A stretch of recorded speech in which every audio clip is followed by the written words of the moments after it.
echo of his call. கர்த்தருக்குள் மிகவும் பிரியமான தேவ பிள்ளைகளே, ஆண்டவராகிய இயேசு கிறிஸ்துவின் நாமத்தில் உங்களை அன்புடன் வாழ்த்துகிறேன். ప్రభుల్లో ప్రియమందు సహోదరి సహోదరులారా, యేసుక్రీస్తు నామం నందున మిమ్మల్ని అందరినీ అభినందిస్తున్నాను. நீங்கள் அறிந்தபடி நம்முடைய அழைப்பின் எதிரொலி என்கிற பத்திரிகையானது 16 மொழிகளிலே அச்சிடப்படுகின்றன, வெளியிடப்படுகின்றன, தபால் மூலம் அனுப்பப்படுகின்றன. మీకు తెలిసినట్టే మన ఎకో ఆఫీస్ కాల్ పత్రిక 16 భాషల్లో ప్రచురింపబడి దేశంలో వివిధ చోట్లకి పంపించబడుతుంది తపాలాలో. இதை இலவசமாக மாதந்தோறும் நம்முடைய நண்பர்களுக்கு அனுப்பி வைக்கிறோம். దీన్ని మనం ఉచితంగా మన స్నేహితులకి అందరికీ పంపిస్తున్నాము. உங்களுக்கு அந்த பத்திரிகை இதுவரையிலும் கிடைக்காவிட்டால் நீங்கள் எங்களுக்கு உடனே தபால் மூலமாகவோ தொலைபேசி மூலமாகவோ தெரிவிக்கும்படி உங்கள் அன்பை கேட்டுக்கொள்கிறோம்.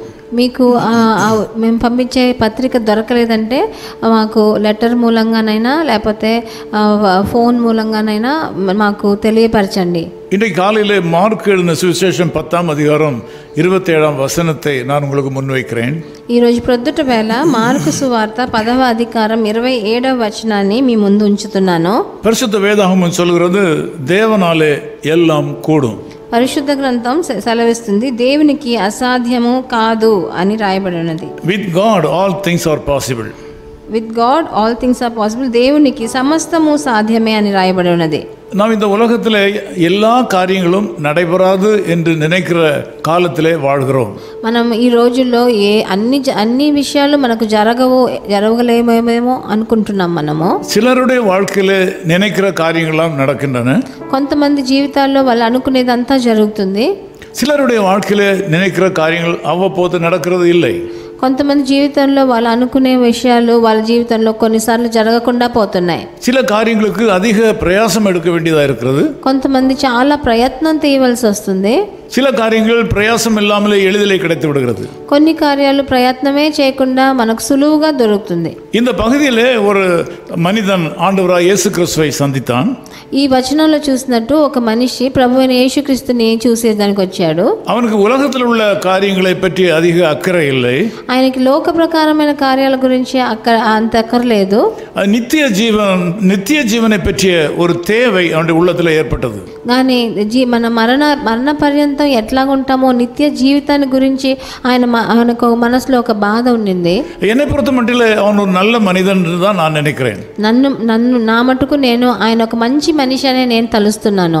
ஆனால் ஆண்டவரிடத்தில் வந்த வேளையில் நித்திய ராஜ்யத்தை அடைவதற்கு என்ன செய்ய வேண்டும் என்று கேட்கிறான். ఆయన అంటున్నాడు, నిత్యమైన జీవిత రాజ్యానిలోకి నేను వెళ్ళాలంటే నేను ఏం చేయాలని అడుగుతున్నాడు. ஏனென்றால் வேதம் சொல்கிறது, முதலாவது தேவனுடைய ராஜ்யத்தையும் அவருடைய நீதியையும் தேடுங்கள், அப்பொழுது மற்ற காரியங்கள் எல்லாம் உங்களுக்கு இலவசமாய் கூட கொடுக்கப்படும் என்று.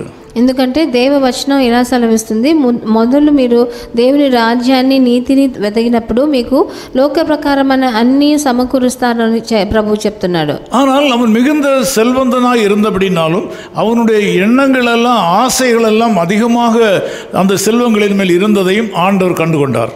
కానీ ఆయన లోక ప్రకారమైన విషయాల్లో చాలా సంతోషపడే మనిషి, దాని గురించి బాధపడే మనిషి అనే దేవుడు ప్రభువైన యేసుక్రీస్తుకి తెలిసింది. அவனுடைய வாயினாலே நித்திய ராஜ்யத்தை குறித்த வார்த்தைகளை பேசினாலும், ఆయన నోటంబట దేవుని రాజ్యాన్ని గురించి మాట్లాడినా அவருடைய உள்ளத்திலே தன்னுடைய பொருள், அவனுடைய சம்பாத்தியத்தை குறித்த ஒரு பெருமிதம் இருந்ததை ஆண்டவர் கண்டுகொண்டார்.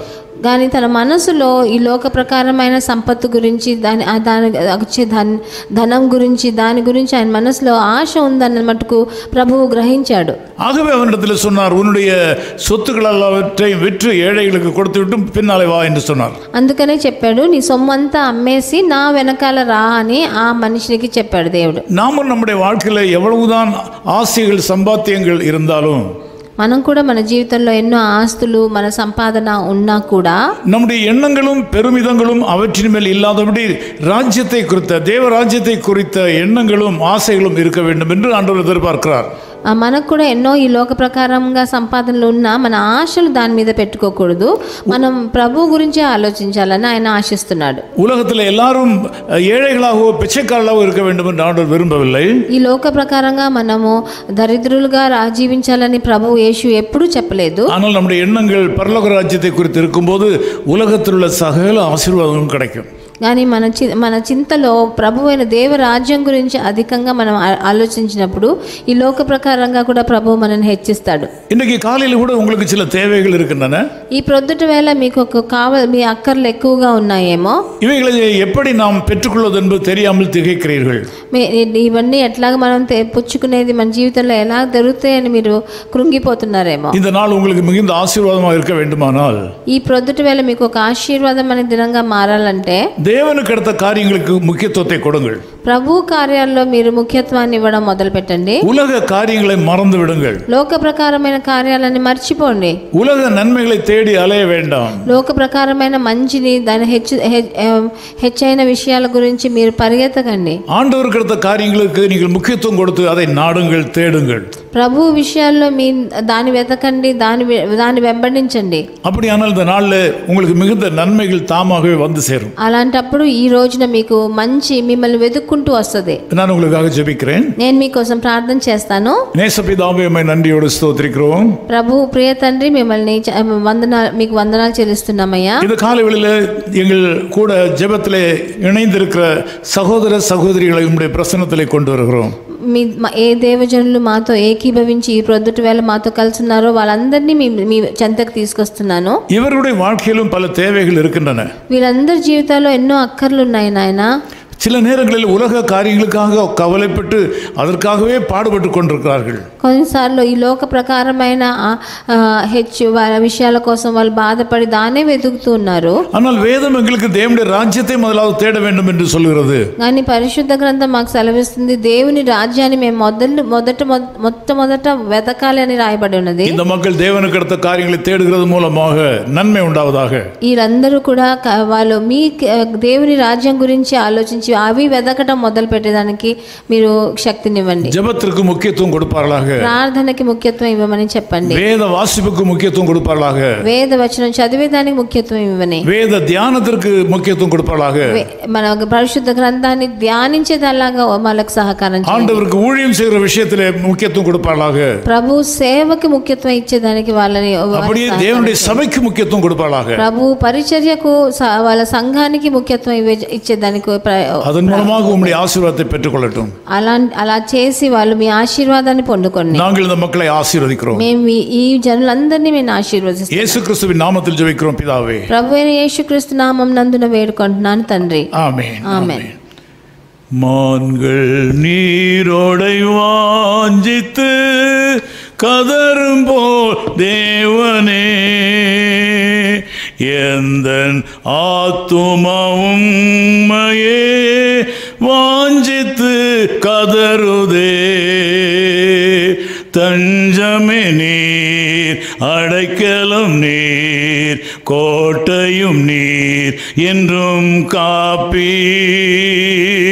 தஞ்சமே நீர், அடைக்கலம் நீர், கோட்டையும் நீர், என்றும் காப்பீர்.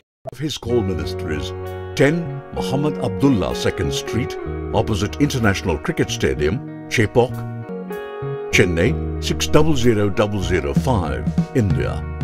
Phone 914428528282. Mobile phone and WhatsApp 919841271858. Email sam@echoofhiscall.org. Website www.echoofhiscall.org. God bless you.